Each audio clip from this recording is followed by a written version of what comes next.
আমার সাথে দুর্নীতি করে গোল্ডেন বল রদ্রিকে দিয়েছে। কেঁদে কেঁদে একই বলছেন মেসি।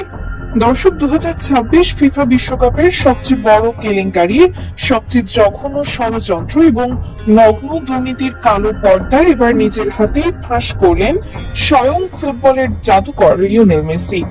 স্পেনের কাছে ফাইনাল হেরে বিশ্বকাপ হাতছাড়া হওয়ার শোক কাটতে না কাটতেই বিশ্ব ফুটবলের এই কিংবদন্তির সাথে ফিফা যে চরম অবিচার করেছে তা নিয়ে এবার নীরবতা ভেঙেছেন তিনি।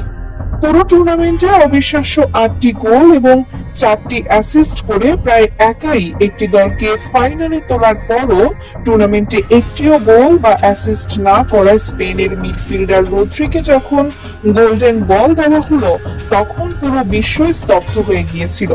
কিন্তু এতদিন এই বিষয়ে মেসি সম্পূর্ণ নীরব ছিলেন।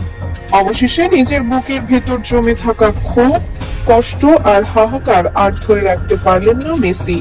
একটি আন্তর্জাতিক গণমাধ্যমের বিশেষ সাক্ষাৎকারে এসে অঝরে কাঁদতে কাঁদতে ফিফার এই নোংরা রাজনীতি এবং দুর্নীতির বিরুদ্ধে তিনি এমন কিছু বিস্ফোরক কথা বলেছেন যা শুনে আজ ফিফার দুর্নীতিগ্রস্ত কর্তাদের রাতের ঘুম হারাম হয়ে গেছে। ফুটবলের রাজপুত্র যখন বুঝতে পারলেন যে তার সাথে চরম নোংরা রাজনীতি করা হয়েছে, তখন তিনি বিশ্ববাসীর সামনে ফিফার আসল রূপ উন্মোচন করলেন। সাক্ষাৎকারের শুরুতেই মেসিকে অত্যন্ত বিধ্বস্ত, ক্লান্ত এবং আবেগপ্রবণ দেখাচ্ছিল।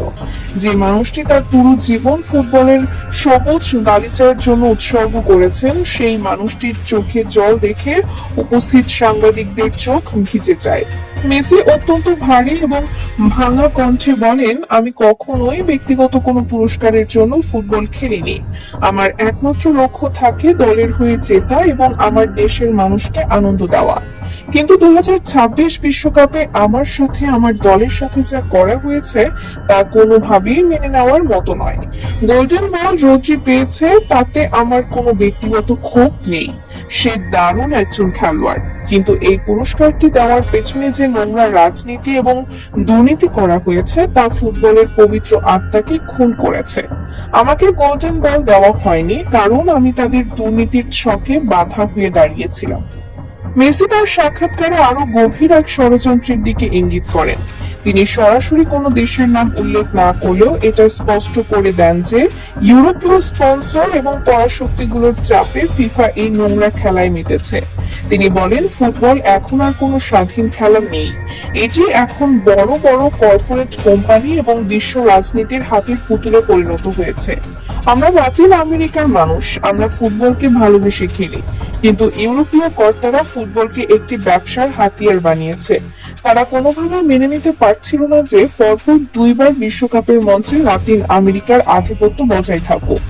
রদ্রিকে গোল্ডেন বল দেওয়াটা কোনো ফুটবলীয় সিদ্ধান্ত ছিল না, এটি ছিল ইউরোপীয় স্পন্সরদের খুশি করার জন্য ফিফার একটি পূর্ব নির্ধারিত ছক। সাক্ষাৎকারের এক পর্যায়ে মেসি তার পরিবারের কথা বলতে গিয়ে কান্নায় ভেঙে পড়েন।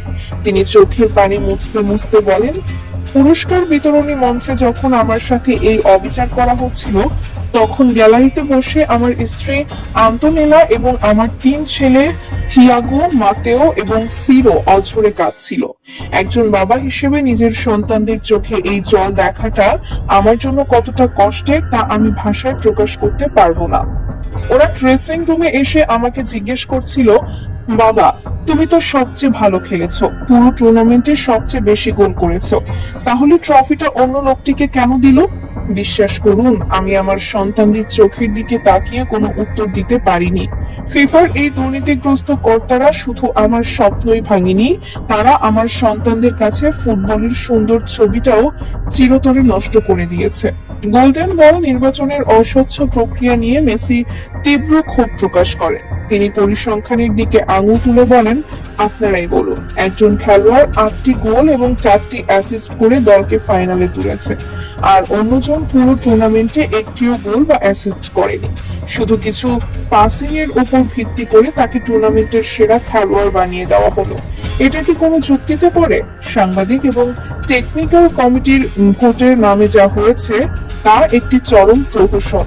আমি বুঝতে পারছিলাম ফাইনালের আগে থেকেই একটি চক্র কাজ করছিল আমাকে আটকানোর জন্য। মাঠের রেফারিং থেকে শুরু করে পুরস্কার বিতরণী, সব জায়গায় কালো টাকার দুর্নীতির গন্ধ ছিল।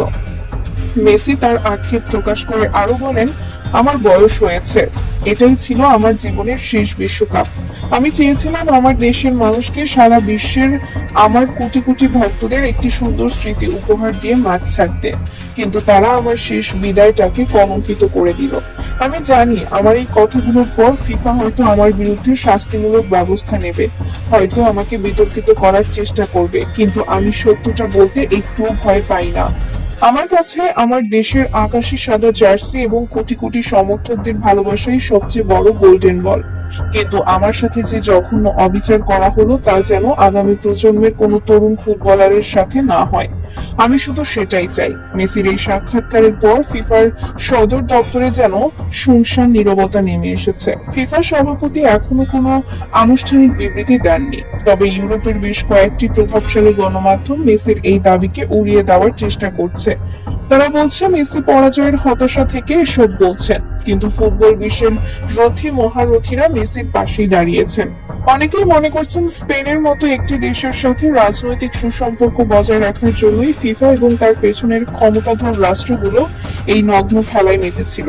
যে বিশ্বমঞ্চে মেধা এবং যোগ্যতার মূল্যায়ন হওয়ার কথা, সেখানে আজ বিজয় নির্ধারণ করছে রাজনৈতিক সমীকরণ। ইংল্যান্ডের কিংবদন্তি গ্যারি লিনেকার টুইট করে বলেছেন, ফুটবল ইতিহাসে মেসির চেয়ে বড় কোনো খেলোয়াড় নেই, আর তার সাথে এই অবিচার বিশ্ব ফুটবলকে লজ্জিত করেছে। সাক্ষাৎকারের শেষ পর্যায়ে মেসি তার অগণিত ভক্তদের উদ্দেশ্যে একটি আবেগঘন বার্তা দেন। তিনি বলেন, আপনারা যারা বছরের পর বছর ধরে আমাকে সমর্থন করেছেন, আমার জয়ে হেসেছেন এবং আমার পরাজয়ে কেঁদেছেন, তাদের কাছে আমি চিরকৃতজ্ঞ। আপনারা আমার শক্তি।